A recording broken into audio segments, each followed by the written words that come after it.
ओम नमः शिवाय। मेरे YouTube चैनल देखने वाले सभी मेरे दर्शकों को मेरा प्यार भरा नमस्कार। आज मैं आपके पास एक ऐसी पत्री लेकर आई हूँ कि वो दर्शक भी पत्री देख रहे होंगे और उससे आपको काल पुरुष और जो जन्म पत्री होती है उससे आपको पूरा ज्ञान हो जाएगा। ये देखिए, ये है एक पत्री तुला लगन की। ये तुला लगन की पत्री है और ये काल पुरुष की पत्री है। और काल पुरुष में जब हम जो ग्रह जहाँ होता है गोचर से हम उसको वहां पे रख देते हैं। और यह एक व्यक्ति की जिसकी पत्री है, अभी 5 दिन पहले उसके फादर का इंतकाल हुआ है कोरोना के करके। अब आप इस पत्री में देखिए, ये पत्री 100% बता रही है कि उसके फादर का इंतकाल हुआ है। अब कैसे हुआ और क्या कारण थे, अब देखिए। सबसे पहले राहु चौथे स्थान में इनका जन्म का है। जन्म का राहु चौथे स्थान में है और चौथे स्थान का स्वामी शनि उच्च का होके इनका लगन में है। और चंद्रमा इनका कर्क राशि में है, अपनी ही राशि में है, और केतु उसके साथ विराजमान है। अब केतु के विराजमान होने से पुत्र और पिता का बड़ा घनिष्ठ संबंध था, बहुत अधिक प्यार था। इनके पिता के 2 पुत्र और भी थे, लेकिन पिता को इसी पुत्र से अधिक प्यार था। अब इनके फादर की एज होगी 96। अब कैसे इनकी मृत्यु हुई कोरोना से, अब आप ये देखिए। जब अभी गोचर में शनि जो है हमारा काल पुरुष में 10 नंबर में है, 10 नंबर में मतलब इनके सुख स्थान में है। और आपको ये सबको मालूम है कि जब ग्रह जहां बैठता है वहां का नुकसान नहीं करता, लेकिन जहां दृष्टि मारता है उस स्थान का नुकसान करता है। तो सबसे पहले तो यहाँ पिता के स्थान पे उसने दृष्टि मारी, पिता के सुख को लिया। फिर दूसरी बात, इस व्यक्ति को मैंने आपको हर कुंडली में बताया है, हर कुंडली के अंदर, कि जब कोई भी घटना घटती है, ग्रह का नक्षत्र का होना जिस नक्षत्र में है, दूसरा दशा का होना, तीसरा गोचर का होना, चौथा दशा के अंदर अंतर प्रत्यंतर या सूक्ष्म का होना। जब तक यह घटनाएं साथ में मिक्स नहीं होंगी तब तक वह घटना फलित नहीं करेंगी। बेशक यहाँ पे शनि 10 बारी आ जाए, अगर इस व्यक्ति को शनि से रिलेटेड या शुक्र से रिलेटेड जो इसका लग्नेश है, या राहु से रिलेटेड या बृहस्पति से रिलेटेड, जब तक इसके गोचर में वो ग्रह, वो दशा, वो अंतर, वो प्रत्यंतर नहीं आएगा, तब तक उनके साथ कोई भी ऐसी घटना नहीं घटेगी। अब इस वक्त में अगर हम काल पुरुष की पत्री देखते हैं तो इनको शुक्र की दशा चढ़ती, शुक्र भी मार्केश है, शुक्र भी मार्केश है। अब आप ये देखिए, शुक्र का मार्केश होना, तो शुक्र आपको पता है लंग्स की प्रॉब्लम देता है, कफ की प्रॉब्लम देता है, सर्दी जुकाम की प्रॉब्लम देता है। तो ऐसी कई प्रॉब्लम शुक्र देता है। और यह 10वें से 10वें स्थान में था, 10वें से 10वें स्थान में था। दूसरा आप यहां देखिए, गोचर में इनका राहु यहां पे है, आजकल चल रहा है गोचर में राहु यहां चल रहा है। अब गोचर में राहु का यहाँ चलना, केतु का यहाँ पे होना और शनि का यहाँ पे होना, बृहस्पति का यहाँ पे होना, 7, 8, 9, बृहस्पति की भी नवम दृष्टि पड़ रही है और मंगल के नक्षत्र में है और मंगल नवम भाव में है। तो जब यह सारी स्थितियां बनी और इस वक्त इनको शुक्र में राहु का अंतर, शुक्र का प्रत्यंतर, राहु में जो सूक्ष्म शुक्र होता है उसका प्रत्यंतर और मंगल का सूक्ष्म अति सूक्ष्म प्रत्यंतर, जो मैंने पत्री में गोचर में देखा और जो मैंने पत्री से नोट किया, तो मैंने बड़े दुख के साथ मुझे इन्हें कहना पड़ा कि आपके पिता का अब आपसे सुख खत्म है। वैसे तो देखा जाए 96 ईयर की एज थी, तो उन्होंने तो सब कुछ भोग लिया था और काफी समय से बीमार भी थे, लेकिन लास्ट में 2 दिन पहले उनको कोरोना डिक्लेयर हो गया और उनकी मृत्यु हो गई।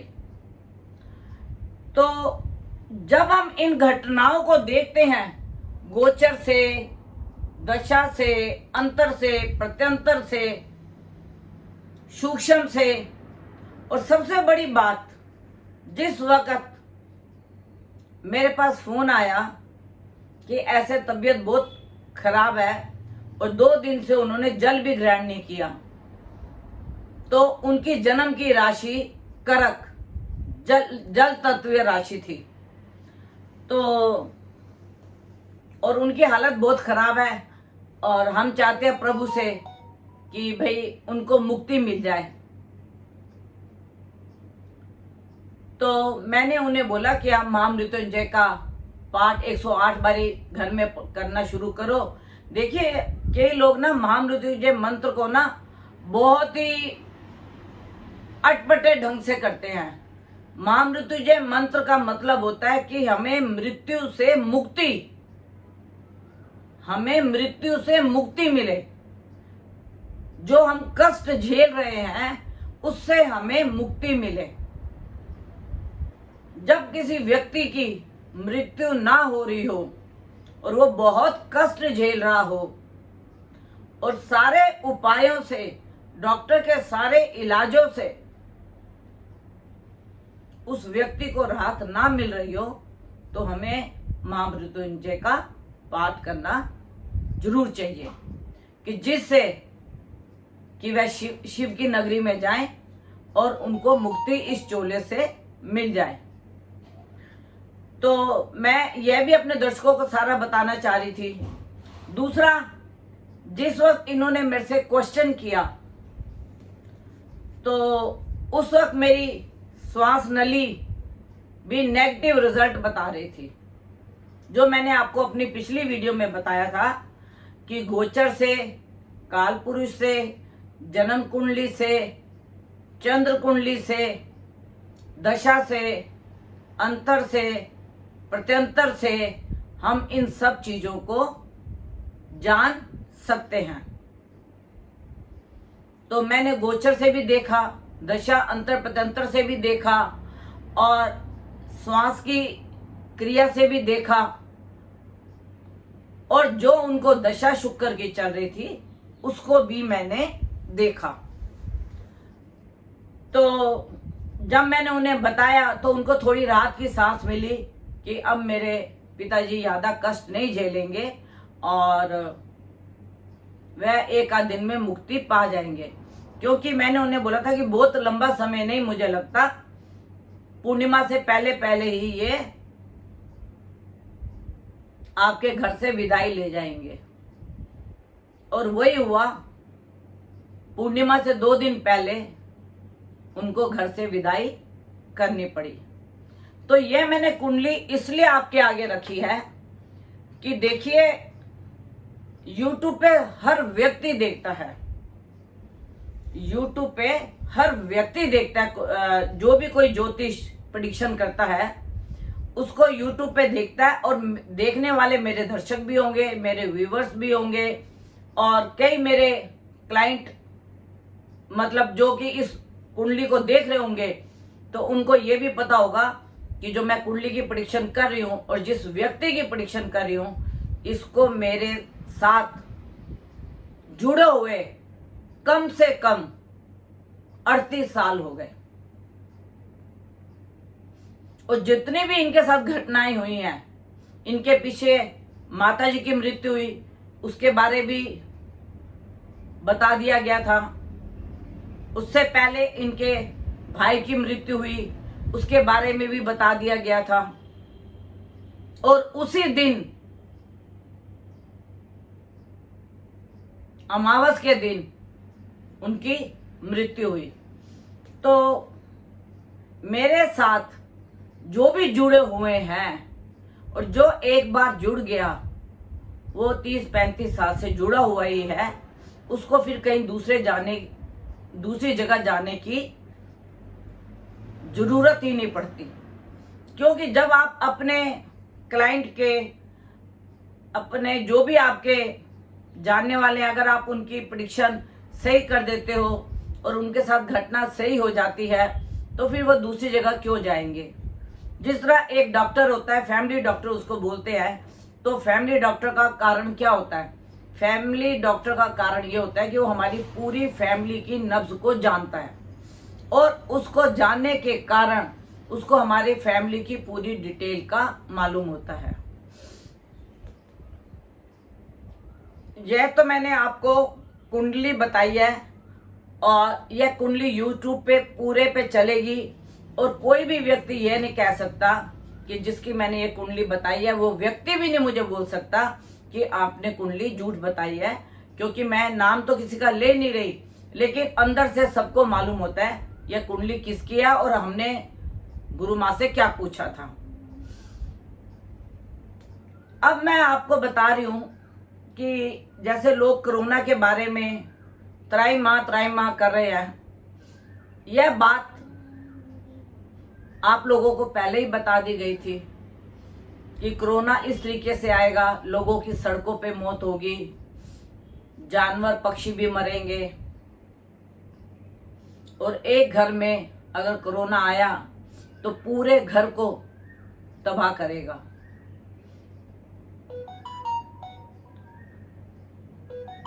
तो अब जो प्रेडिक्शन गणपति के द्वारा मुख से निकली, तो मैं तो उसको सत्य ही मानूंगी। बीच में तो लोग, जब कोरोना ठीक हो रहा था और सब लोग अपने अपने कामों पे चल पड़े थे, तो 1-2 लोगों का फोन भी आया था कि आप तो ऐसे कहते ऐसे करते। चलो, मैंने कहा प्रभु से करो कि ऐसी कामना करो कि ऐसा काम ना हो। तो अब जब ये दृश्य आने लगा, तो अब लोग कहते हैं कि आपने गुरु माँ बोला था लोग सड़कों पे मरेंगे। अब सड़कों पे तो मरने का मैं नहीं कहूंगी। अब देखो, सड़कों पे मरने का तो ये हो कि आप गाड़ी में लेके जा रहे हो, रास्ते में ही दम तोड़ दिया, हॉस्पिटल की सीढ़ियों तक पहुंचे, वहां पे ही दम तोड़ दिया, हॉस्पिटल में बेड नहीं मिला, घूमते घूमते ही दम तोड़ दिया, ऑक्सीजन नहीं मिली, दम तोड़ दिया। एक तो हम यह कह रहे हैं कि हमारे को हमारे कर्मों का सबको फल मिल रहा है, प्रकृति हमारे से रुष्ट है। दूसरी तरफ आप अपने दिल से, अपने परमात्मा से, अपने मंदिर में बैठ के ये पूछो, जो आज हॉस्पिटलों की कंडीशन है, दवाई जो ब्लैक हो रही है, ऑक्सीजन के जो ट्रक गायब हो रहे हैं, हॉस्पिटल में बेड नहीं मिल रहे, ये क्या कारण है? इसका क्या कारण है कि हॉस्पिटल में बेड नहीं मिल रहे। मेरे पास कल एक यूट्यूब आई थी जिसमें मुझे बताया गया था कि उन्होंने हॉस्पिटल का नाम नहीं लिया था, लेकिन उन्होंने उसमें बिल्कुल क्लियर बताया था कि एक हॉस्पिटल है नोएडा में जिसमें हॉस्पिटल वाले अपने वार्ड बॉय को बेड के ऊपर लिटा के आधार कार्ड दिखा के कि हमारे बेड पूरे हैं, और बाहर बोर्ड लगा देते हैं कि मरीजों के लिए बेड खाली नहीं है। और जब कोई अच्छा पैसे वाला व्यक्ति जाता है जो 2, 4, 5, 10 लाख रुपए खर्च कर सकता है, तो वार्ड बॉय को उठा के और उनको बेड दे दिया जाता है। तो अब हम कहते हैं कि यह इतना अनर्थ क्यों हो रहा है। तो अब आप सोचिए कि अभी भी लोग कर्म करने से बाज नहीं आ रहे। जहां पे कोरोना के टेस्ट हो रहे हैं, लोग गलत रिपोर्ट दे रहे हैं पॉजिटिव की, और जब पॉजिटिव होता है तो लोगों में पैनिक फैल जाता है, पूरे घर वाले कांपने और डरने लग जाते हैं। मैं अपने दर्शकों को YouTube के माध्यम से सभी को ये बताना चाहती हूँ, कोई भी व्यक्ति इस बात का ना पैनिक फैलाए और ना ही कोई व्यक्ति इस बात के लिए यह सोचे कि मैं पॉजिटिव हो गया। देखिए, अगर तो उनको पहले से कोई लंग्स की या चेस्ट की या कोई ऐसी प्रॉब्लम नहीं है, तो फिर आपको कोरोना से डरने की जरूरत नहीं है। और अगर आप पहले से ही आपके लंग्स वीक हैं, कोरोना से पहले आपको निमोनिया यादा अटैक होता हो, अस्थमा के आप मरीज हो, लंग्स आपका वीक हो, उसके लिए तो मैं नहीं बोल सकती कि भाई हाँ उनको कोरोना नहीं हो सकता या उनको कोरोना की रिपोर्ट गलत है। लेकिन मैं आपसे एक ही बात बोलूंगी, जो भी ये देख रहा है पहले अपनी रिपोर्ट को अच्छे से चेक करें। चेक करने के बाद जो ये हॉस्पिटलों में तांडव हो रहा है, मैं सबसे हाथ जोड़ के ये विनती करूंगी, यह तांडव करना बंद कर दो। लोगों की जिंदगी से खिलवाड़ मत करो, दवाइयों की ब्लैकमेलिंग ना करो, ऑक्सीजन के सिलेंडर गायब मत करो। अगर तुम किसी को जीवन दे नहीं सकते तो आपका हक जीवन लेने का भी नहीं है। आप उससे डरो कि आपको उसके बदले आपको कितनी सजा मिलेगी। अगर आपको ऐसे लगता है, मैं आपको 2-4 केमिस्ट की बातें बताती हूं कि सीनियर सिटीजन हमेशा केमिस्ट से दवाई मंगाते हैं और वो उनको दवाई देते हैं। इस वक्त में अगर उनको कोरोना की कोई दवाई चाहिए होती है और वो केमिस्ट को फोन करते हैं तो वो साफ बोल देते हैं दवाई नहीं है। अगर एक से दूसरी बार फोन करो तो केमिस्ट बोलना शुरू कर देता है जहां से मर्जी दवाई ले लो। भैया, तुम्हारे से 8-8, 10-10 हजार रुपए की महीने की दवाई आती थी, और आज कोरोना के मुसीबत के वक्त में आप कह रहे हो कि कहीं भी जाओ। मैं जिनके साथ ऐसी घटनाएं हो रही हैं उनको पुलिस को रिपोर्ट करनी चाहिए, पुलिस हमारी सहायता करेगी। और YouTube पे तरह तरह के काढ़े आ रहे हैं कि ये काढ़ा पी लो, वो काढ़ा पी लो। मैं आपको एक बात बताऊंगी, आप अदरक वाली चाय पीजिए। काढ़े का अगर आपने सेवन करना है तो दिन में 1 या 2 बार काढ़े का सेवन कीजिए, क्योंकि आप अगर हर 2-2 घंटे के बाद काढ़ा पीते हो तो आपके अंदर गर्मी अधिक हो जाएगी, उससे आपको भूख नहीं लगेगी। जब भूख नहीं लगेगी तो आप अंदर से खुद ही कमजोर हो जाओगे। काढ़ा आप पीजिए, काढ़ा पीने के लिए आपको मना नहीं है, क्योंकि उसमें सब चीजें गर्म होती है।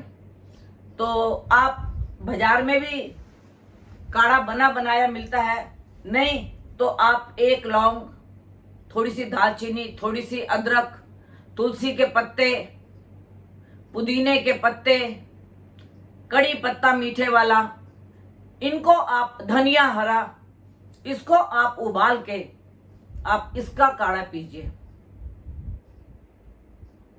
और मैं इतना ही बोलूंगी, दिन में 2 टाइम से ज्यादा आप काढ़ा मत पीजिए। दूसरा, पानी जितना अधिक से अधिक पी सके उतना पानी पीजिए आप।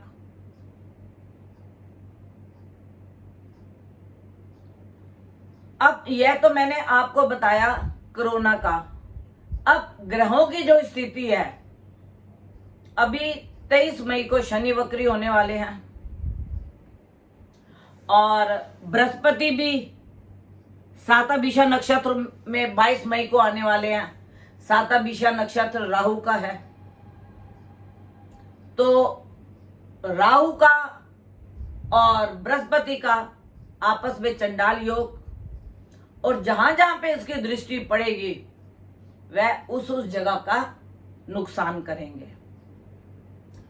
और मंगल का जो आद्रा नक्षत्र में है,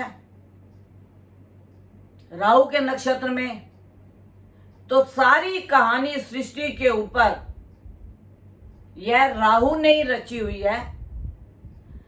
और समुद्र मंथन से इतना विष निकल रहा है, इतना विष निकल रहा है, तो अमृत भी जरूर निकलेगा। अगर विष निकल रहा है तो अमृत भी जरूर निकलेगा, आप इंतजार कीजिए।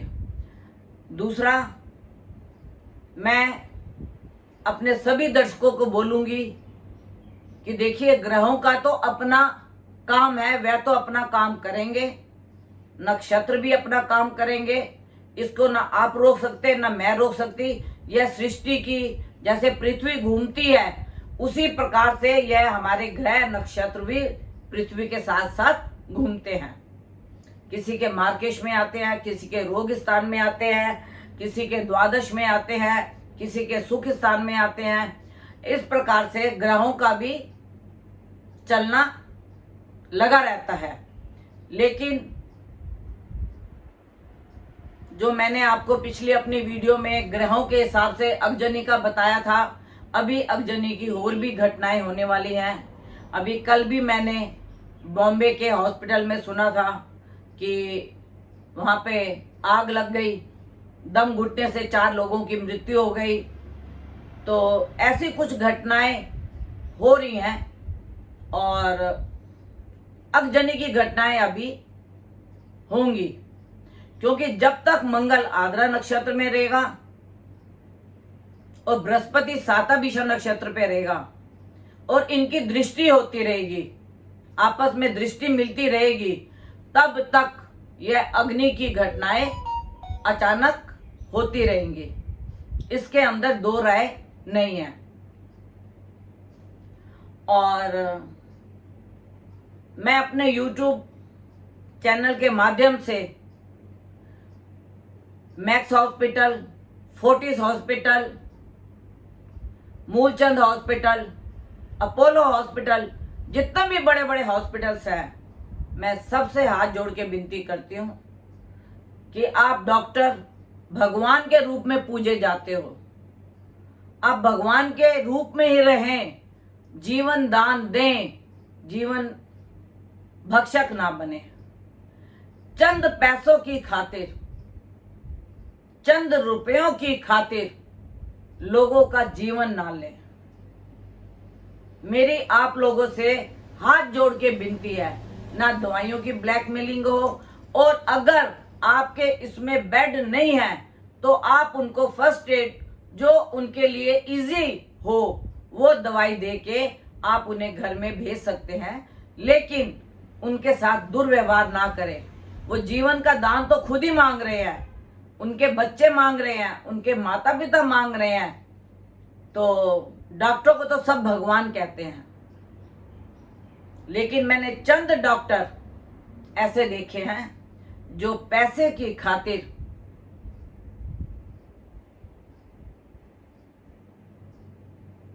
मरीजों को ठीक से देखते नहीं है। जान गरीब में भी है, जान अमीर में भी है।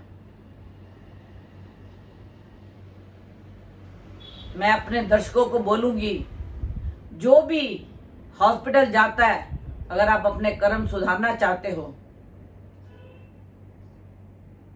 अगर आप अपनी फैमिली के किसी मेंबर को हॉस्पिटल लेके जा रहे हो और आपका फैमिली का मेंबर पॉजिटिव है, तो आप अगर कोई रास्ते में भटक रहा है व्हीकल के लिए और वो भी कोरोना पॉजिटिव है, तो उसको साथ में बिठाने में कोई नुकसान नहीं है, क्योंकि वो भी पॉजिटिव और आपके घर का फैमिली का मेंबर भी पॉजिटिव। वो जो भटक रहा है उसको थोड़ी सी राह मिल जाएगी, आपके अच्छे कर्म हो जाएंगे कि आप उसको हॉस्पिटल तक पहुंचा सकते हैं। और अगर आप अपने किसी मिलने वाले को जाते हैं देखने के लिए, आप अपने घर से कुछ खाना बना के ले जाएं, कुछ खाना एक्स्ट्रा बना के ले जाएं। जो हॉस्पिटल के बाहर करा रहे हैं, रो रहे हैं, आप उनको कुछ ना करें तो थोड़ा खाना ही खाने को दे दें, यह भी आपके कर्म में जोड़ा जाएगा।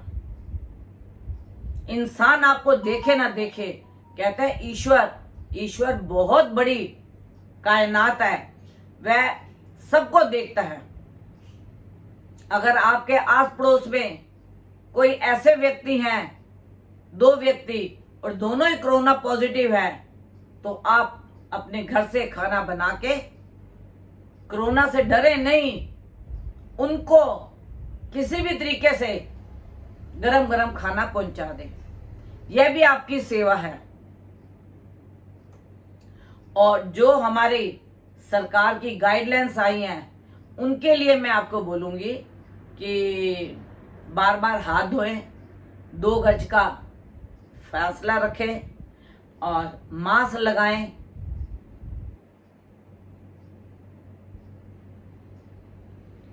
और मेरा अपने दर्शकों से एक छोटा सा निवेदन है, भगवान करे सभी का घर कोरोना से बचा रहे, लेकिन जब आप अपने घर में कपड़े धोते हैं तो 2 बूंदें डिटोल के पानी की डाल दें, जो जर्म्स हैं वो मर जाए। अगर आप घर में झाड़ू पोछा लगाते हैं तो आप फिनाइल की गोली, डिटोल, जो भी चीज आपके पास अवेलेबल है, आप उससे पोछा लगाएं। और कपड़ों को जब आप धूप में सुखाते हैं तो उन्हें अच्छी तरह से धूप लगने दें। जब हमारे शरीर को विटामिन डी चाहिए, तो हमारे जो कपड़े हैं जो डिटोल से धुले हुए हैं, उसके अंदर भी अगर कोई जर्म्स रह जाता है तो धूप से उसका भी खात्मा हो जाता है। और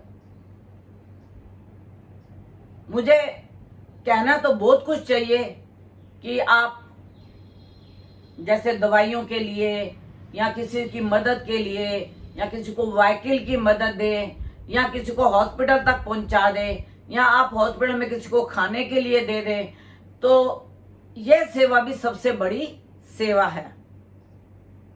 देखो, आज शमशान में भी लाइनें लग रही हैं और लाश जलने की बारी आने के लिए सुबह से शाम हो जाती है, लोग इंतजार में बैठे रहते हैं। लकड़ी तुलवाने में लोगों के पसीने छूट जाते हैं, वहां भी लाइन लगी हुई है। तो अभी मैं मणिकर्णिका घाट में पीछे गई थी, जब कोरोना का टाइम था, तब इतना कोरोना नहीं था, तब भी लोग मास्क लगा के वहां पे लाशें जलाने आते थे, तो भूसे के ऊपर लाशें जलाकर अध जली लाशें छोड़ के चले जाते थे। तो यह भी थोड़ा कष्ट का समय है। और अभी तो ये पीक का समय है, और पीक का समय होने का मतलब कि अभी जो ये कोरोना है थोड़ा बढ़ेगा, और अगर हम सब लोग प्रिकॉशन लेंगे और अपने घरों में रहेंगे और बाहर की आवाजाही से हम रुकेंगे तो कोरोना अपने आप हमारा भाग जाएगा। अब हमारे देश ने बहुत से देशवासियों की सेवा की है, बहुत से देशों की, इंटरनेशनल देशों में बहुत सी देशों की सेवा की है। जहाँ पे भूकंप हुआ या अमेरिका में जब वहाँ पे 11/11 को जब हादसा हुआ था, जब 2 बिल्डिंगें टकराई थी, और बाकी और भी कई देश है जिसमें हमारे देशों ने दूसरे देशों की इंटरनेशनल की मदद की है। अगर हमने उनके साथ मदद की है तो आज दुबई, जर्मनी, रूस, फ्रांस, अमेरिका, यहाँ तक कि पाकिस्तान भी हमारी मदद करने के लिए तैयार है और कर रहे हैं। कहते हैं बूंद बूंद से घड़ा भरता है।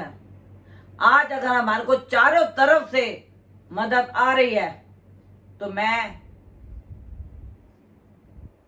अपने भोले का बहुत शुक्रिया अदा करूंगी कि हमारे देश के नेताओं ने, जो भी प्राइम मिनिस्टर रहा है और जो अब की सरकार है, इस सरकार ने भी जिस प्रकार से इंटरनेशनल लोगों की मदद की है, देशों की मदद की है, उसी प्रकार से आज वो लोग हमारे को भी मदद करने के लिए तैयार हैं। तो मेरा आप सबसे सिर्फ यही निवेदन है कि आप समय को समझें और समय को समझ के आप इस चीज़ का ध्यान रखें।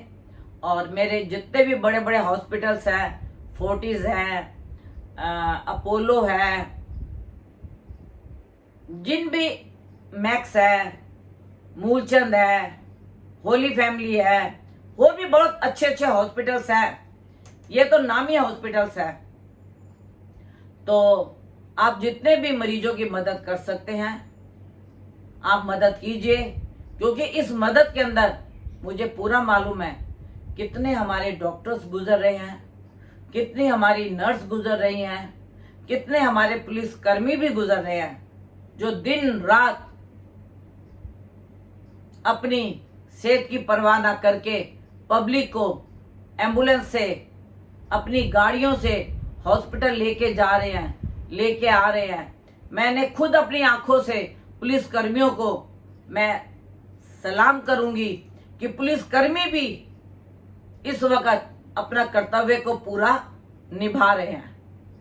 तो मेरी आप सबसे एक यही विनती थी। और दूसरा, मैंने आपको एक काढ़े का बताया है और एक यूट्यूब पे बहुत आ रहा है और इससे लोगों को फर्क भी पड़ा है कि नासिक का प्याज जो लाल रंग का होता है, आप उसको सलाद में तो खाते ही हैं, तो उसको चुकंदर के साथ सेंधा नमक लगा के गोल गोल काट के आप उसे खाइए। एक तो ये जो लू आजकल गर्मी है, इससे आपको राहत मिलेगी। दूसरा, जिसने भी ये उपाय ढूंढा है, अगर उसको फर्क हुआ है तो उसने दूसरों के लिए भी यह संदेश दिया है। और आप अपनी ताकत बढ़ाने के लिए हर 2 घंटे के बाद थोड़ा थोड़ा खाएं, क्योंकि बीमारी में खाने का कई बार दिल नहीं करता, लेकिन मैं आपको ये बोलूंगी आप थोड़ा थोड़ा खाएं, 2 घंटे के बाद खाएं। जैसे पपीता खा लिया आपने, खरबूजा खा लिया आपने, खुमानी खा लिया आपने, थोड़ा सा अन्न खा लिया, मतलब हर 2 घंटे के बाद जैसा पहले वाला हजम हो जाए उसके बाद फिर आप दूसरा सा खा लें। उसके बाद बिस्किट 2 ले लीजिए आप। और सुबह और शाम काढ़ा लीजिए।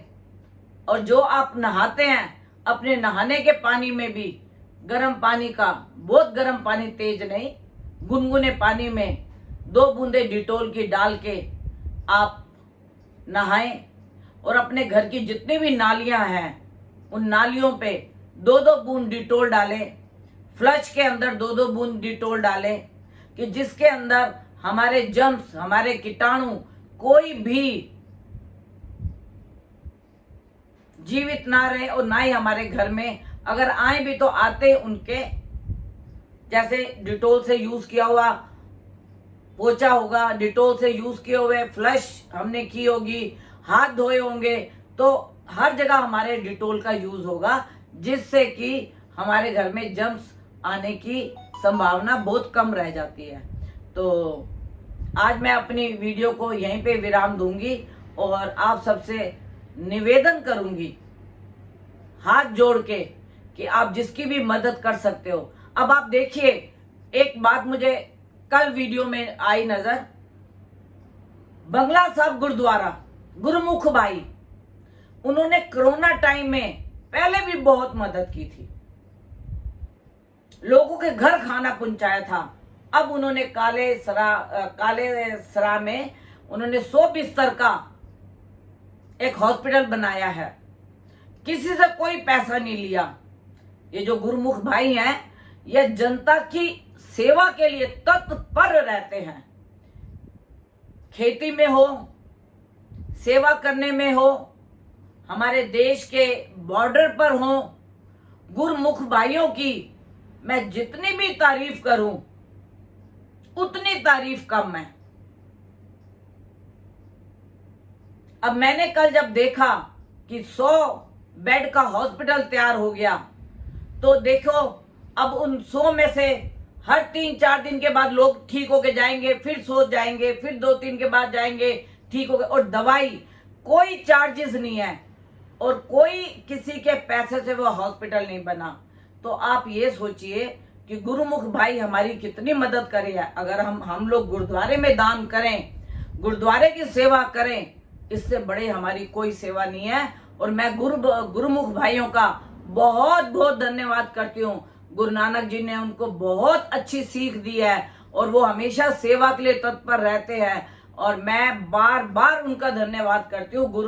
क्या कहते हैं, बंगला साहब सिख कमेटी का, गुरुद्वारे की कमेटी का, रकाबगंज गुरुद्वारे की कमेटी का, शीशगंज गुरुद्वारे की कमेटी का, जितने भी गुरुद्वारे हैं वह भाई सब बढ़ चढ़कर हिस्सा ले रहे हैं और इस वक्त में जनता की सेवा में पूरे तत्पर लगे हुए हैं। उनको अपने कोरोना का नहीं है। और पीछे जब कोरोना आया था तो बंगला साहब में दवाइयों की पूरी डिस्पेंसरी खुल गई थी लोगों के लिए, और आज तो उन्होंने हॉस्पिटल खड़ा करके दिखा दिया।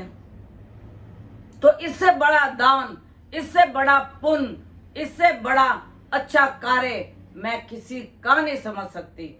सिमरन हमने करना है, प्रभु को हमने ध्याना है, और यही अगर हम थोड़ा थोड़ा अंश अगर हम सब मिलकर करें तो हमारा देश कभी भी बीमारी से हार नहीं सकता और कभी भी किसी भी दिक्कत में हमारे देश को कोई प्रॉब्लम नहीं आ सकती।